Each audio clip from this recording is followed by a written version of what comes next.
नमस्कार। अपना उत्तर प्रदेश में आपका स्वागत है और मैं हूं आपके साथ लोकेश जगबानी। उत्तर प्रदेश के मुख्यमंत्री योगी आदित्यनाथ अयोध्या पहुंच गए। सीएम योगी ने अस्पतालों का निरीक्षण किया और मरीजों से हालचाल पूछा। इसके बाद सीएम योगी आदित्यनाथ ने सर्किट हाउस में जनपद के 5 विधायकों, सांसद और संबंधित विभागों के अधिकारियों के साथ बैठक की और अयोध्या के विकास कार्यों की जानकारी ली। इसके पहले सीएम योगी रविवार को गोंडा दौरे पर पहुंचे थे। सीएम योगी ने अफसरों के साथ समीक्षा बैठक कर जिला अस्पताल में नॉन कोविड अस्पताल का निरीक्षण किया। बलरामपुर से हेलीकॉप्टर से पहुंचे मुख्यमंत्री ने सबसे पहले पुलिस लाइन में कोविड-19 और विकास कार्यों को लेकर समीक्षा बैठक की और इसके बाद यहां से जिला अस्पताल के नॉन कोविड अस्पताल में सुविधाओं का जायजा लिया।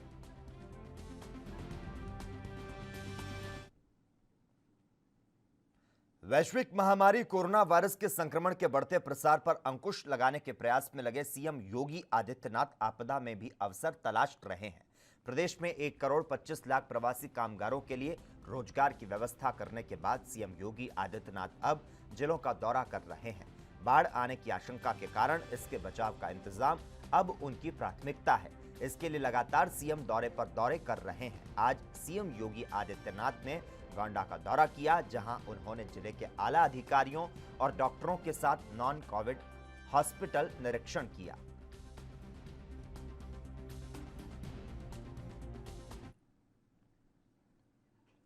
उत्तर प्रदेश के कांग्रेस के अध्यक्ष अजय कुमार लल्लू ने आज मीडिया से बात करते हुए केंद्र की मोदी सरकार और प्रदेश की योगी सरकार पर जमकर निशाना साधा, तो साथ ही सरकार से मजदूरों और प्रदेश में बंद पड़े व्यवसाय को लेकर सवाल पूछे।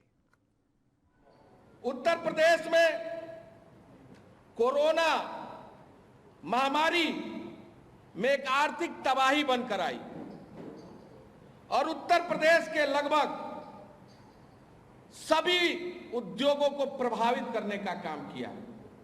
चाहे कांच का उद्योग हो, पीतल का उद्योग हो, कालीन का उद्योग हो, बुनकरों का मामला हो, फर्नीचर उद्योग हो, चमड़े का उद्योग हो, भोजरी उद्योग हो, डेयरी हो, बर्तन का हो उद्योग, फिशरी और डेयरी का उद्योग हो, अन्य घरेलू जितने भी उद्योग हुए इस महामारी के दौरान पूरी तरह आर्थिक बदहाली की स्थिति को झेलने का काम किए।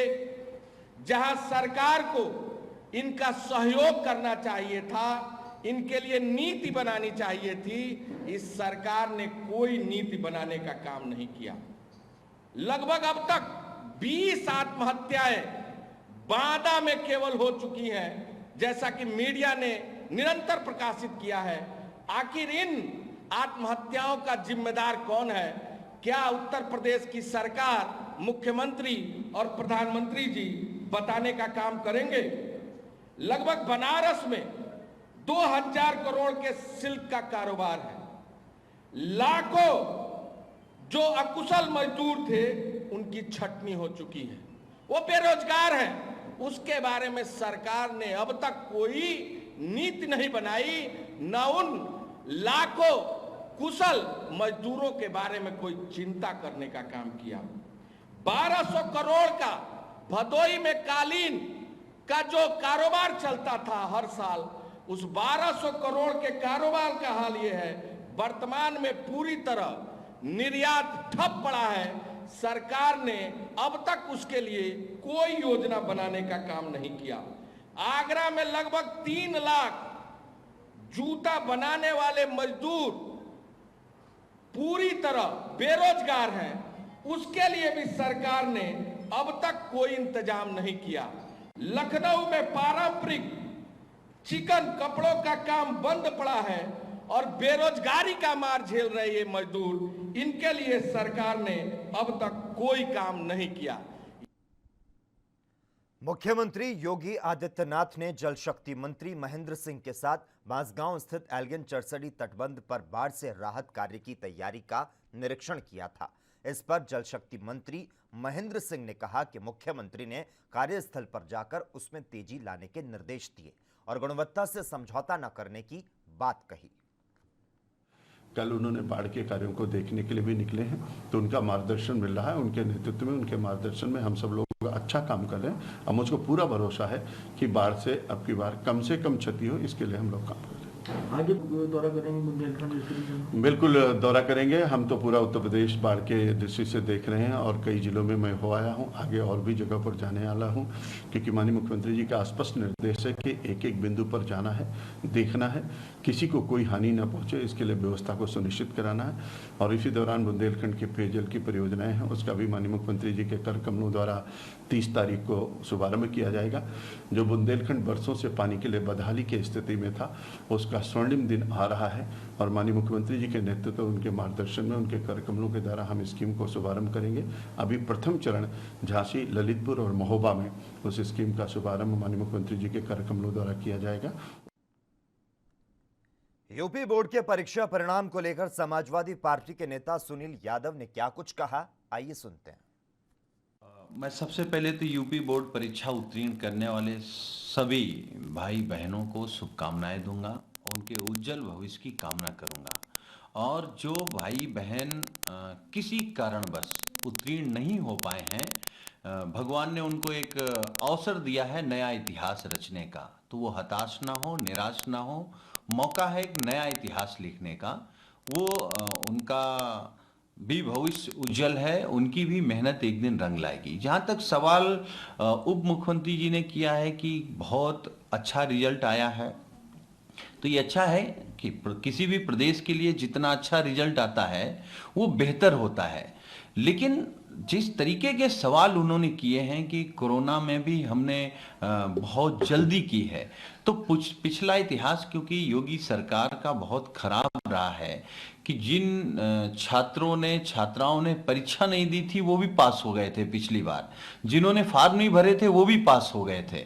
तो हमारी तो भगवान से यही प्रार्थना है कि इस रिजल्ट में ऐसा कुछ घपला ना हो। कन्नौज में तिरवा से बीजेपी विधायक कैलाश राजपूत का पेट्रोल पंप पर गाली गलौज और धमकी देने का वीडियो वायरल हुआ। वीडियो में विधायक पंप कर्मियों से अभद्रता के साथ पंप बंद कराने की धमकी देते दिख रहे हैं। यह घटना 23 जून की बताई जा रही है। वायरल वीडियो में विधायक कैलाश समर्थकों के साथ पंप पर तिरवा कन्नौज रोड के एक पेट्रोल पंप पर सेल्समैन से उलझते हुए पंप मालिक का नाम लेकर अभद्रता और जल्द पेट्रोल पंप बंद कराने की धमकी देते दिख रहे हैं। तो वहीं वीडियो वायरल होने के बाद विधायक ने इस पर अपनी सफाई देते हुए खेद प्रकट किया। मैं दिनांक 22 जून को कानपुर अपने मकान के लिए सामान खरीदने गया था। वहाँ से वापस आ रहा था, लगभग रात के 9-10 बजे की बात रही होगी। तिरवा में मेरी गाड़ी में डीजल कम हो गया। मैं मेडिकल कॉलेज के बगल के पंप पर डीजल लेने गया, तो जब डीजल सेल्समैन डाल रहा था तो उसमें मशीन चली, लेकिन डीजल एक बूंद मेरी गाड़ी में नहीं पड़ा। तो मैंने उससे सेल्समैन कहा, भाई तुमने मशीन चला दी, डीजल नहीं आया, तो मतलब ये तो बहुत गलत बात है। तो चूँकि वो सेल्समैन 2-3 थे, सभी दारू के नशे में थे, उन्होंने हमसे अपशब्दों का प्रयोग किया। आवेश में मुझसे भी कुछ अपशब्द निकल गए। लेकिन ये पेट्रोल पंप वही है, जब उत्तर प्रदेश में शासन द्वारा सभी पेट्रोल पंपों की घटतौली की जाँच हुई तो ये ज़िले में नंबर 1 पाएगी। इसके सारे नौजल लगभग 6 महीने तक सीख रहे और काफ़ी दिनों बाद ये पेट्रोल पंप चली। और जब एक विधायक के साथ मशीन चला के डीजल नहीं डाला जाएगा तो आम जनता का हाल क्या होगा। अब चूँकि सेल्समैन दारू के नशे में अशिष्टता किए, स्वाभाविक रूप से जो इंसान को होता, मुझसे तो शब्द निकल गए। लेकिन मैं चूँकि विधायक हूँ तो जो गलत शब्द निकले हैं मैं उसके लिए खेद व्यक्त करता हूँ।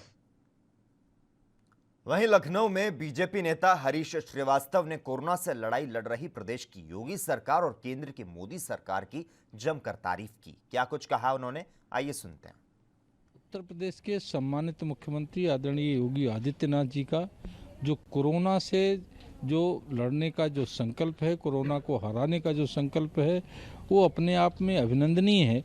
और लगातार जिस तरह से पहले कुल एक लैब था कोरोना संक्रमण की जांच के लिए और उसको लगातार उन्होंने विस्तार दिया, 20 से ज़्यादा लैबें अब इस उत्तर प्रदेश में जांच कर रही हैं और 25,000 का उन्होंने अभी कुछ दिन पहले अधिकारियों को निर्देश दिया कि जो कोविड की जांच है उसकी जांच की क्षमता 25,000 प्रतिदिन की जाए और 20,000 तक जांच पहुंची है। ये अपने आप में बहुत ही स्वागत योग्य है कि कोरोना को कंटेन करने की दिशा में, कोरोना को लेकर के जिस तरह से उत्तर प्रदेश में चाहे रिकवरी रेट को आप ले लीजिए, चाहे इस 23-24 करोड़ आबादी के प्रदेश में कोरोना का जो संक्रमण है उसको ले लीजिए, तो ये अपने आप में अगर पूरी दुनिया के सापेक्ष आप देखिए या भारत में ही अन्य राज्यों के सापेक्ष देखिए तो उत्तर प्रदेश ने जो इसमें काम किया है माननीय मुख्यमंत्री जी के दिशा निर्देश में, वो अपने आप में अभिनंदनीय है और कोरोना हारेगा ये संकल्प पूरी तरह से प्रामाणिक रूप से साकार हुआ। पेट्रोल और डीजल की लगातार बढ़ती कीमतों को लेकर कांग्रेस नेता प्रमोद तिवारी ने प्रधानमंत्री नरेंद्र मोदी पर निशाना साधा। उन्होंने बढ़ती कीमतों को किसान, मजदूर, व्यापारी और आम आदमी की कमर तोड़ने वाला फैसला बताया, तो वहीं उद्योगपतियों को लाभ पहुंचाने का आरोप लगाया और कहा कि सरकार जनता पर जजिया टैक्स लगाना बंद करे। फिर मोदी जी क्रूर शासकों की तरह, अंग्रेजों की तरह आप हिंदुस्तान की जनता पर ये जजिया टैक्स क्यों लगा रहे हैं? ये जजिया टैक्स आज आप इसे बेच सकते हैं। अरे हमारे समय में, कांग्रेस के समय में 3.5 रुपए था डीजल पर केंद्रीय टैक्स, कस्टम, एक्साइज सब मिलाकर, और आपने इसे 10 गुना बढ़ा दिया है। आज 32-33 रुपए लीटर कर दिया है। नतीजे के तौर पर आज 80 रुपए लीटर डीजल हो गया है। नेहरू जी ने, इंदिरा जी ने, राजीव जी ने, मनमोहन सिंह जी ने, अटल बिहारी वाजपेयी जी ने डीजल का दाम, डीजल पर टैक्स नहीं लगाया, इसलिए कि किसान का ट्यूबवेल, परिवहन की सुविधा, ट्रक, ट्रैक्टर चलते रहे और देश इस बोझ से न दबे। और मोदी जी क्या कर रहे हैं? 10 गुना टैक्स लगा दिया आपने। ये जजिया टैक्स है, याद दिलाता है हमें इतिहास की, उन क्रूर शासकों की। रहम कीजिए भारत की जनता पर, इसे वापस लीजिए। ताजनगरी आगरा में पेट्रोल डीजल की बढ़ोतरी को लेकर प्रगतिशील पार्टी के सैकड़ों कार्यकर्ताओं ने एमजी रोड से लेकर शहीद स्मारक तक साइकिल और घोड़ा गाड़ी खींचकर प्रदेश और केंद्र सरकार के खिलाफ विरोध प्रदर्शन किया। और इसके साथ ही प्रगतिशील पार्टी के प्रदेश अध्यक्ष नितिन कोहली ने कहा कि सरकार पेट्रोल और डीजल के दामों में प्रतिदिन हो रही बढ़ोतरी को रोके। तो साथ ही उन्होंने कहा कि आगरा में प्राइवेट कंपनी टोरेंट के खिलाफ लॉकडाउन के चलते बिजली के बिल को माफ किया जाए।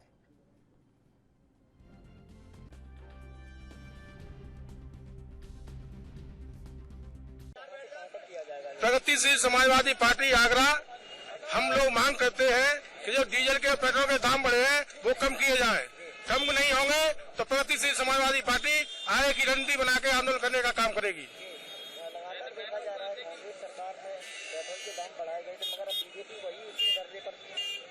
ये सोची समझी साजिश है बीजेपी वालों की।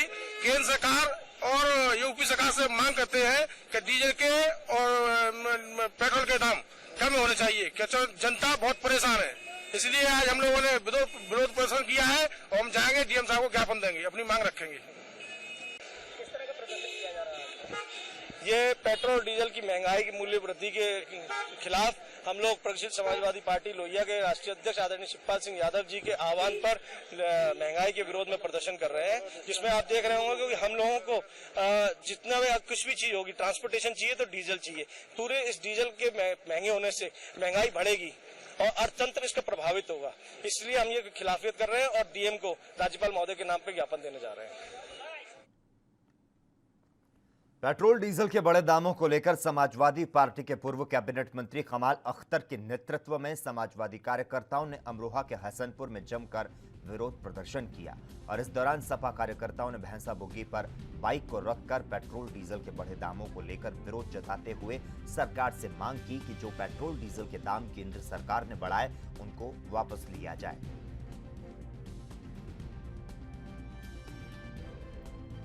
भारतीय जनता पार्टी ने अपना घोषणा पत्र जारी किया था और उस घोषणा पत्र के अंदर जो सबसे महत्वपूर्ण बिंदु था वो बिंदु था महंगाई। डीजल, पेट्रोल और रसोई गैस उसके दामों को कम करना, वो उनकी प्राथमिकता थी और जनता के बीच में जाके इसी नाम पर उन लोगों ने वोट लिया था। लेकिन 6 साल के मोदी जी के काल के अंदर जब इंटरनेशनल लेवल पर सबसे कम कच्चे तेल की दाम हैं, उसके बाद भारतीय जनता पार्टी की सरकार ने, उत्तर प्रदेश की सरकार हो या दूसरे प्रांतों की सरकार हो, वो सब सरकारों ने इतना भारी टैक्स लगाया है कि आज इतिहास में दिल्ली में कल पहली बार पेट्रोल पेट्रोल से महंगा बिका है। समाजवादी पार्टी मांग करती है कि तत्काल भारतीय जनता पार्टी की सरकार को बढ़े हुए डीजल पेट्रोल के दामों को वापस लेना चाहिए। जो रसोई गैस एक उज्ज्वला योजना भारत सरकार ने चलाई थी, जिसका बहुत बड़ा प्रचार प्रसार किया था, गरीबों को सिलेंडर दिए थे। लेकिन आज कहीं पर भी जाकर देख लो, वो सिलेंडर इसलिए 900 रुपये का लेने की उनकी क्षमता नहीं है, इसलिए घरों के अंदर वो प्रतीक चिन्ह बन के रखे हुए हैं कि लोगों के, गरीब आदमियों के पास गैस लेने के लिए पैसा नहीं। अगली खबर एटा से है, जहां केंद्र सरकार की ओर से बढ़ाए गए डीजल और पेट्रोल के दामों में बढ़ोतरी को लेकर लोगों में आक्रोश छाया हुआ है। डीजल पर पैसे बढ़ने से किसानों का धान की फसल का सपना अब चूर होते नजर आ रहा है। किसानों की परेशानियां और भी ज्यादा बढ़ चुकी है। आपको बता दें, कोरोना महामारी के चलते लॉकडाउन में किसानों की जो भी जमा पूंजी थी वो खत्म हो चुकी है। अभी तक आम आदमी लॉकडाउन की मार से नहीं उभर सका था, तब तक डीजल और पेट्रोल के पैसे बढ़ा दिए गए। लॉकडाउन के बाद आम आदमी और किसान महंगाई से परेशान हो गया है।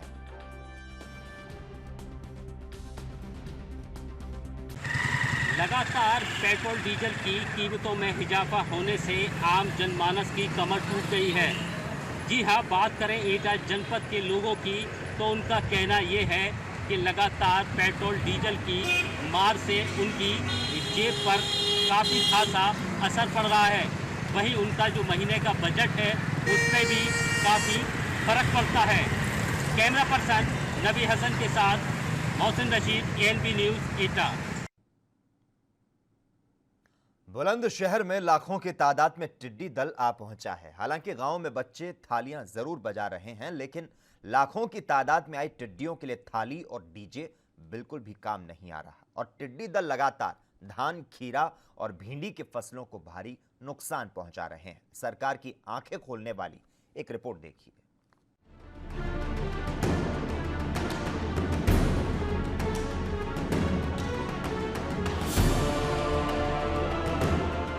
बुलंदशहर के खुर्जो के ग्रामीण इलाकों में लाखों की तादाद में टिड्डी दल की आमद हो चुकी है। टिड्डियों ने यहां मूलतः भिंडी, खीरा और धान की फसलों को भारी नुकसान पहुंचाना शुरू कर दिया है। हालांकि गांवों में थाली बजाकर, जनरेटर चलाकर, डीजे बजाकर किसान टिड्डी दल को भगाने के लिए अलग अलग तरीके अपना रहे हैं, लेकिन बावजूद इसके लाखों की तादाद में आई टिड्डियां किसानों की फसलों को अपना निशाना बना रही हैं। किसान जिला प्रशासन से मदद मांग रहे हैं, मगर प्रशासनिक अफसर से लेकर कृषि विभाग का कोई अफसर मदद के लिए नहीं पहुंचा। कोरोना के चलते किसान पहले ही अपनी बदहाली का जीवन जी रहा था। आज टिड्डियों का इतना भारी प्रकोप है जिससे भिंडी की फसल, धान, खीरा सबको नष्ट कर दिया। मैं आपको भिंडी दिखा भी रहा था किस तरह से उनके पत्ते फाड़ दिए गए हैं और जो धान की जो पौधे थे उनकी पत्तियां उखाड़ दी गई हैं। इतनी ज़्यादा बदहाली है किसान के लिए। पिछली बार भी हमने 15 दिन पहले ही प्रशासन को अवगत करा दिया गया था कि भाई हमारे यहाँ जो फसल है इसको नष्ट, टिड्डी अधिक तादाद में आएंगी और फसल को नष्ट कर देंगी। अब इस टिड्डियों के आने से जिला प्रशासन, जिलाधिकारी से बात की जाएंगी और जो भी नुकसान हुआ है हमारा, ये सरकार द्वारा इसको भरपाई कराई जाए। इन्होंने तो किसान की फसल को नष्ट कर दिया है और बुरी तरह से बर्बाद हो गए, चौपट हो गए किसान। अच्छा, फसल को खा रही हैं। तो अब क्या कहना चाहते हैं आप? हम तो ये कहना चाहते हैं किसानों के लिए गवर्नमेंट से मदद मिले, जो नुकसान हुआ है इसकी भरपाई मिले, मुआवजा मिले। वही इस टिड्डी के रोकथाम के लिए इलाज करा जाए, दवा वगैरह छिड़कवाई जाए। यहाँ भी बाग में बच्चे भी वो बर्तन बजा रहे थे, तो इससे क्या होगा? ध्वनि से टिड्डी ये सुनते हैं कि भागती है, इसलिए बच्चे बजा रहे थे। इसलिए बच्चे बर्तन बजा रहे थे। गाँवों में धमाके वगैरह, ढोलक वगैरह, थाली है, जिस पर जो आइटम है वो बजाएं इन लोग। टिड्डी आ गई है जी। अच्छा, टिड्डी जो का पहले से ही बहुत नुकसान था, अब जो टिड्डी आई है और ज़्यादा प्रकोप में है। अच्छा, और इसने बहुत नुकसान किया है। क्या चीज़ की फसल है आपकी? भिंडी। अच्छा, तो कितना नुकसान हो गया? करीब करीब 3% का जी। अच्छा। और खीरा है, खीराओं में नुकसान है, और धानों में तो बहुत ही ज़्यादा है, पत्ती को खा रही है। यूं तो टिड्डियों का आतंक उत्तर प्रदेश के कई जिलों में है। अलग अलग तौर पर प्रशासनिक अमले से लेकर शासन स्तर तक इन पर काबू पाने के अलग अलग दावे किए जा रहे हैं, लेकिन बुलंदशहर में किसानों की फसल बर्बाद हो रही है और उस पर प्रशासन की बेरुखी ने किसानों के दर्द को और बढ़ा दिया है, वो भी उन हालातों में जब कोविड-19 और लॉकडाउन के दौरान किसान अपनी फसलों को कौड़ियों के दाम में बेचकर पहले से ही परेशान है। बुलंदशहर से संजीव भटनागर की रिपोर्ट, ANB न्यूज।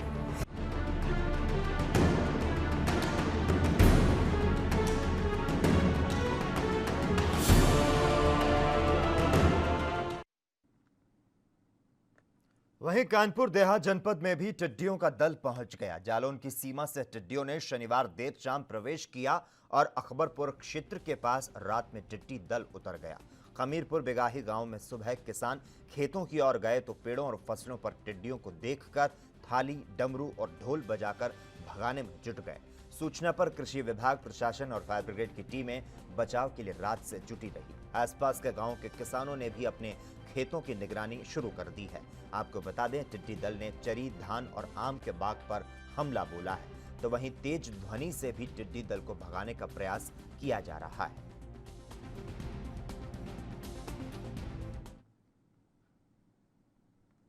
अलीगढ़ में भी टिड्डी दल को लेकर यहां अलर्ट जारी कर दिया गया है। हालांकि कृषि विभाग का दावा है कि हापुड़ और अलीगढ़ पर टिड्डी दल पर काबू कर लिया गया है। उसके पहले शनिवार को टिड्डी दल हापुड़ और अलीगढ़ में पहुंचा।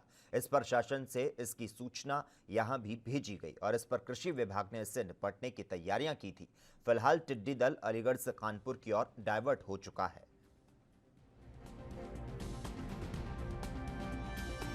बिशनपुर वाहनपुर तहसील अतरौली जिला अलीगढ़ में टिड्डियों के दल ने हमला किया था। काफी संख्या में टिड्डियां थी। यहाँ पर धान का पौध है और धान रखे भी जा रहे हैं खेतों में, क्योंकि उसका सीजन चल रहा है। और यहाँ पर फसल थी, बाजरे की है, मक्के की है, और ये देखिए बाजरा पीछे भी है। ये सारा नुकसान कर गई है। बहुत ज़्यादा संख्या में थी। यहाँ पर कुछ लड़के थे जो क्रिकेट खेल रहे थे और धान की पौध की धराई वाले लोग भी यहाँ पर मजदूर लगे हुए थे। सभी ने मोटरसाइकिल्स के हॉर्न बजाए और थाली वेला पीट कर उनको भगाने का प्रयास किया, जिसमें सफल रहे। अब वो सांकरा साइड में निकल गई हैं। आगे के क्षेत्र वालों को सावधान रहने की जरूरत है। सभी अपने अपने खेतों की रखवाली करें। अमरोहा में प्रशासन ने ईंट भट्टों पर काम करने वाले बिहार के 1584 श्रमिकों को थर्मल स्क्रीनिंग कराकर स्टेशन पहुंचाया। राज्य सरकार की तरफ से श्रमिकों को खाने के पैकेट और टिकट दिए गए। रेलवे प्रशासन ने इन्हें स्पेशल ट्रेन में बैठाकर बिहार के भागलपुर के लिए रवाना किया। श्रमिकों की सेवा करने और अमरोहा से विदा करने के लिए क्रिकेटर मोहम्मद शमी भी पहुंच गए और अपने साथियों के साथ मिलकर भट्टा श्रमिकों को खाने के पैकेट और मास्क का वितरण किया।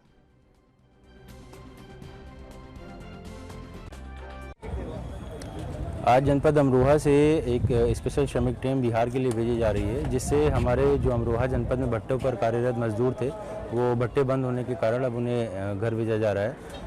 इन सभी को यहाँ अलग अलग सेंटर्स बनाए गए थे जिनमें बुलाया गया। इनकी थर्मल स्कैनिंग कराई गई, सबको मेडिकल सर्टिफिकेट दिया गया और इनके दोपहर के भोजन की और इनके गाड़ी में जाने के दौरान इनको खाने की और पानी की बोतल्स प्रशासन के द्वारा उपलब्ध कराई गई हैं और इन सबको आज यहाँ से भेजा जा रहा है।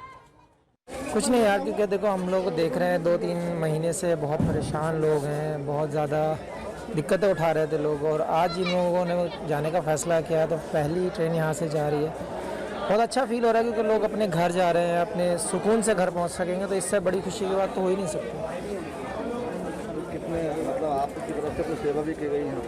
देखिए आप देख ही रहे हैं 2.5-3 महीने से ये हमारा प्रोसीजर चल रहा है कि जहाँ खाने की ज़रूरत है, खाना जहाँ जो भी पॉसिबल है वो करते जा रहे हैं और लोगों को जो भी फैसिलिटी दे सकते हैं, जो भी मुहैया करा सकते हैं, हम अपनी तरफ से पूरी कोशिश कर रहे हैं। और हमारी पूरी यूनिट लगी हुई है, जैसे आप देखते आ रहे हैं लास्ट के मेरे हिसाब से 60 से 70 दिन हो गए हैं आज आपकी तरफ से क्या किया है? यार बहुत अच्छा लग रहा है क्योंकि अपने अमरोहा, अपने डिस्ट्रिक्ट कहते हैं जहाँ पे बॉर्न हुए हैं वहाँ के लिए कुछ करता है इंसान तो बहुत अच्छा लगता है, क्योंकि आज तक कंट्री के लिए करते आए हैं। तो अब सोचा इस जो अभियान चला रहे हैं हम, ये जो सहयोग कर रहे हैं छोटा छोटा हम लोग, तो एक अंदर से एक बहुत अच्छी, मतलब अंदर से अच्छा फील हो रहा है और अंदर से एक ऐसी खुशी मिल रही है कि कुछ लोगों को खाना मिल रहा है, कुछ लोगों को अपने घर वापस जाने के लिए मिल रहा है। तो और इसी के साथ ही अपना उत्तर प्रदेश में इतना ही, लेकिन देश और दुनिया की तमाम अहम खबरों के लिए लगातार आप देखते रहिए ANB न्यूज़।